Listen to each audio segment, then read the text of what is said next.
Hey guys, welcome back to my channel. My name is Katya Karat, and I don't know why I decided to say this right now.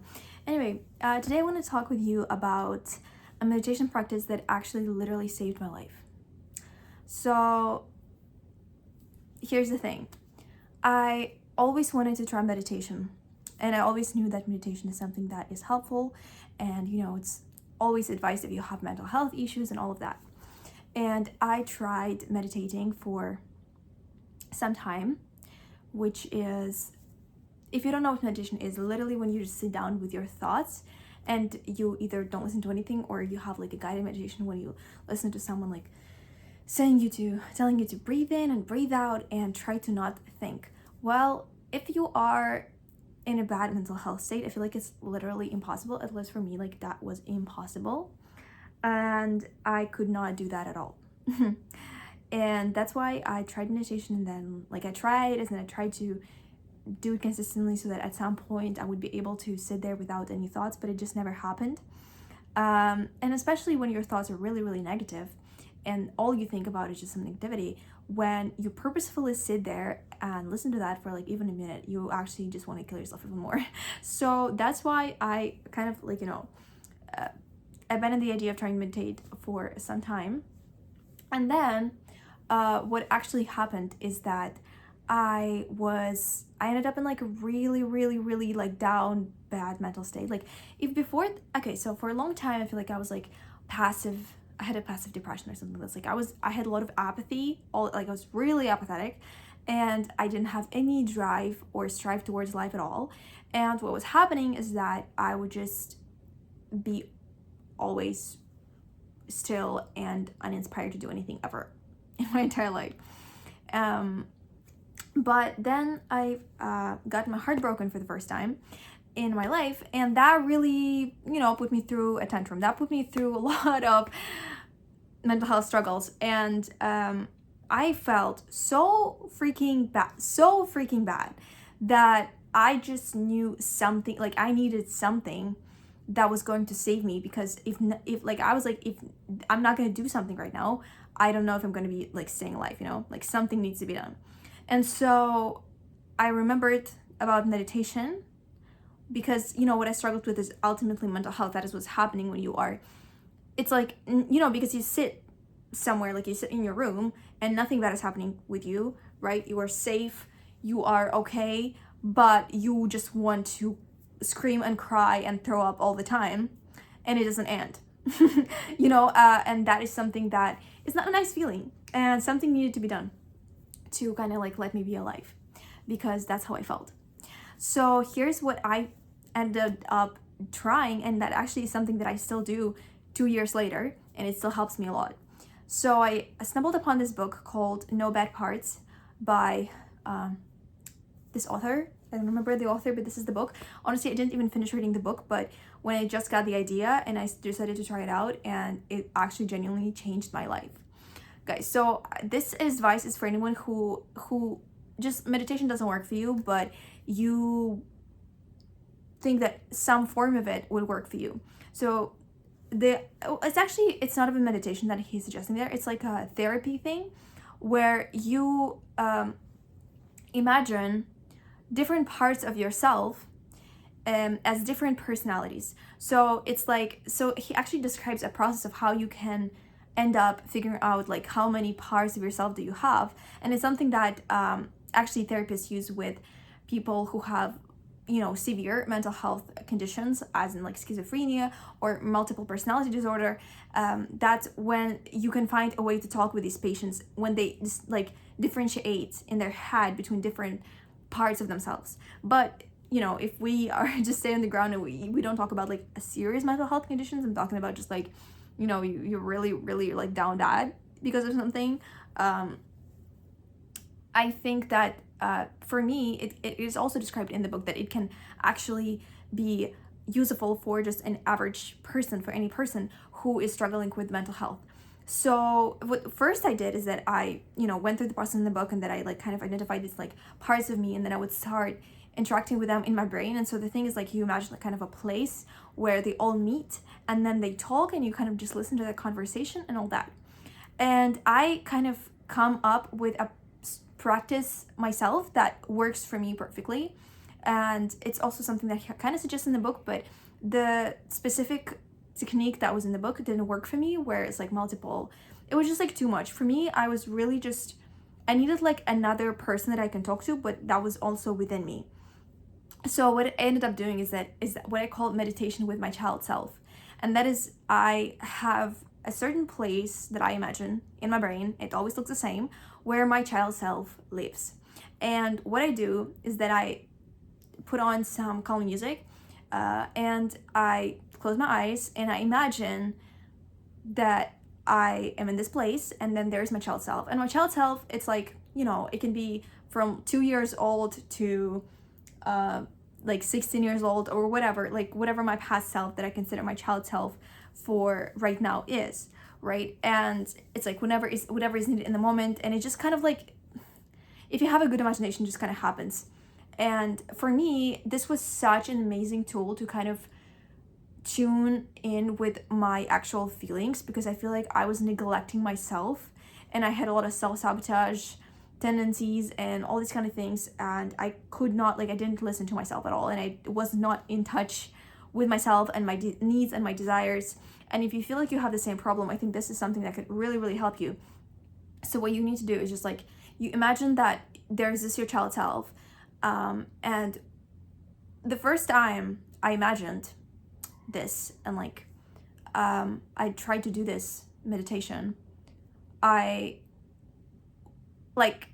so there's this imaginary place where I am, right? And I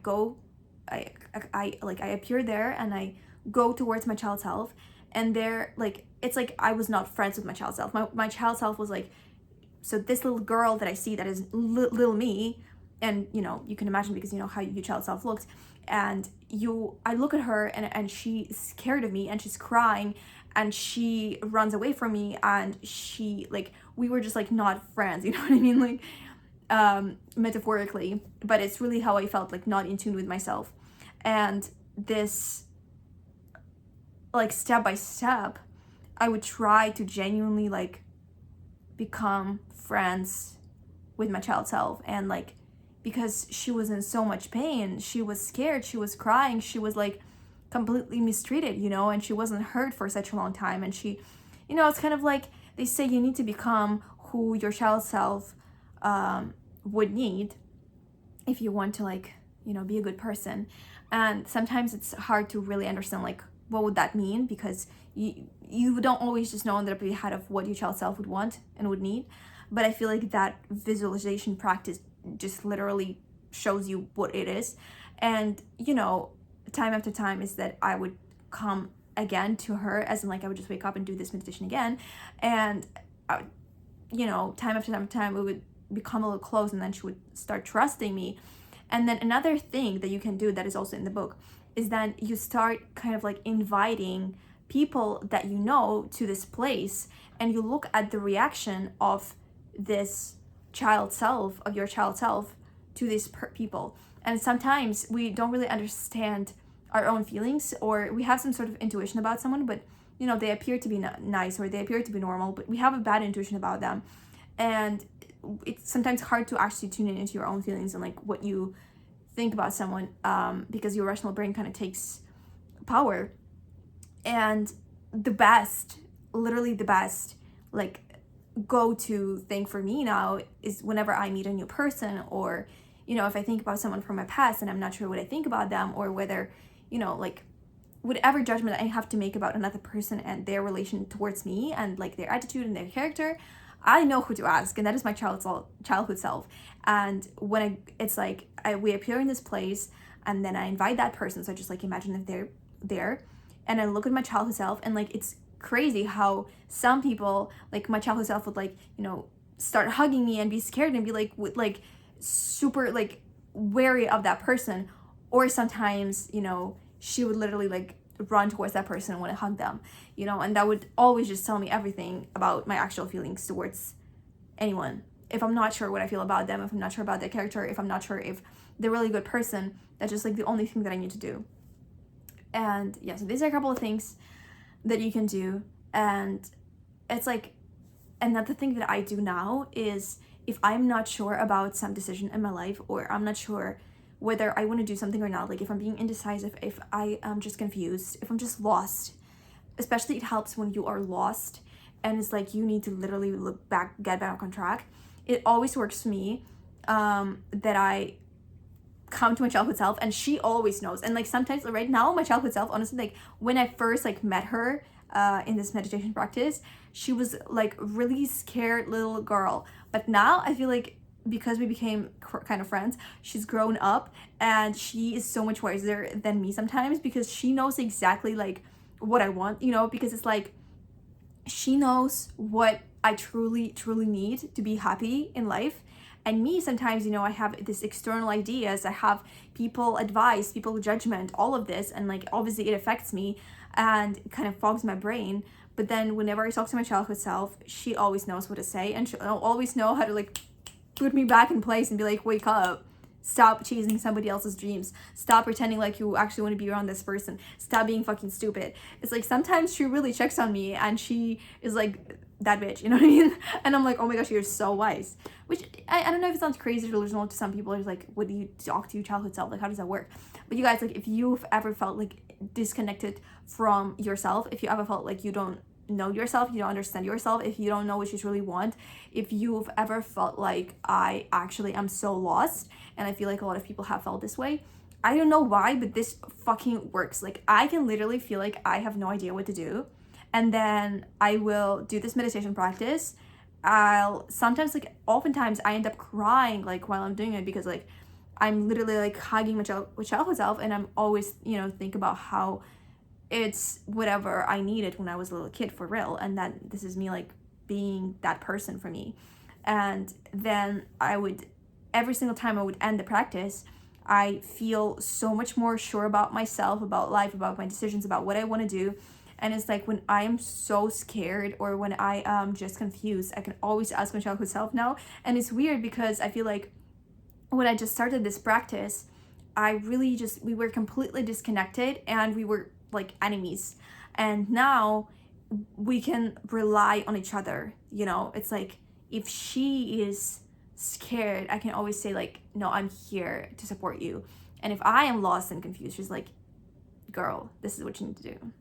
Because I know that the best thing that I can do for myself is whatever my childhood self like wants, and she knows my needs and desires better than me sometimes, because my childhood self is not me. Like, me is this like ego consciousness that I have and decisions that I make right now in my day and age, like whatever is happening in my life right now. My childhood self is whatever kid's version of me would want, but she is, you know, she's more intuitive and she's more like kind of, she sees through things, and she also remembers my true kind of feelings and my true intentions about life and what I always wanted. But sometimes, you know, you grow up in this world, you go to school, you go through upbringing, and this shapes you. And whatever I am is a version of this, is like, you know, the society version, the version that was changed by my parents, my peers, my teachers, all of my experiences. And this is who I kind of like am as a person. But that childhood self version of me is nearly as important, even though she's like not real, because obviously she's just in my imagination. But truly, when I make decisions based on what that childhood self wants, I always end up happier, and I always am like so grateful. And I'm genuinely, guys, it's something that you can use as like self-reliance, because sometimes it's like it's kind of scary to be completely independent or just be like, yeah, I just rely on myself and I'm hella fucking responsible and all this. Like, yes, you are, but it's like if you just have this imaginary friend inside of yourself, which is like just you, but in a childhood, like your child version, it's almost like you always have this person who you can rely on and who, you know, loves you and supports you. And I know maybe it sounds crazy for some people, but like it just perfectly works for me, because I do feel like, you know, I do a lot of things on my own and I'm extremely independent, and you know, it's not like I don't feel lonely sometimes. And having this kind of inner strength, it's literally my inner strength now, is so helpful. And I'm just like so grateful every day that I have this inner connection with myself. because, and it's like I can visualize it. It's really, really good if you are like a visualizing person, because I think like if somebody just says like, oh, are you like in tune with yourself? Are you connected? Like, what does it mean? But for me, that means that when I imagine in my meditation practice, my childhood self, like she's happy, that means I'm in tune with myself. If I imagine and she's crying, or like, you know, she's out there like lying, literally like dead, I'm like, oh, something's going wrong, you know what I mean? So that's kind of, yeah, that's all I wanted to say, actually, genuinely. I just wanted to share this thing with you guys because I just thought about how literally helpful this thing has been for me, and how it has it has been one of the most positive influences on my mental health in the last years. And like my mental health literally like did a whole 180, and not even that, like literally has crazy improved, crazy healed in the last years. And I think this practice was one of the reasons why. And I think, you know, I've done a lot of videos about my mental health journey and how I've struggled with many things, and so I decided to share this thing with you guys too, because I feel like it might be helpful for someone.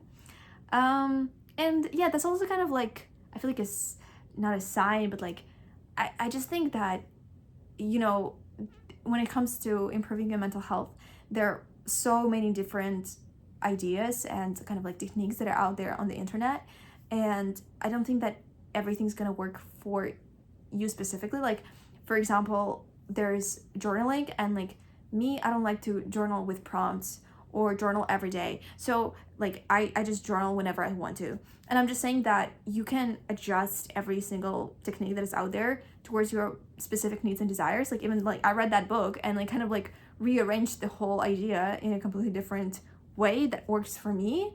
And I feel like you should just be a little bit more imaginative maybe with these things, and like try to find solutions that are actually going to work for you. Because like me, for example, I cannot still do like the basic meditation that is supposed to be done, like that is done with like monarchs and stuff. Like I cannot just sit with my thoughts like this, like without anything, you know. Like, I mean, I don't know if it's a brain rot or something, but it is hard for me. Like I can actually sit without thoughts for like maybe 20 seconds and then something's gonna pop up. But it's like you need to be, I guess, in a really, really high tuning in your spiritual journey or whatever, if you can just sit there and not think. But yeah, I don't know. Anyway, that was everything I wanted to share with you guys today. I hope you enjoyed this video. If this was helpful, please don't forget to follow my channel and write in the comments whatever you think about this. And also, just, you know, I'm an artist, and I am in the process of promoting my upcoming album called Room Tour, and it's actually, I don't know what's gonna come out, but very, very soon. So please follow my TikTok, follow my Instagram, because I post reels there every single fucking day. Because what? I need an audience, and it doesn't exist right now, pretty much. Okay, I hope you have a great day, week, month, year, or preferably the whole life, and I see you in the next video. Bye!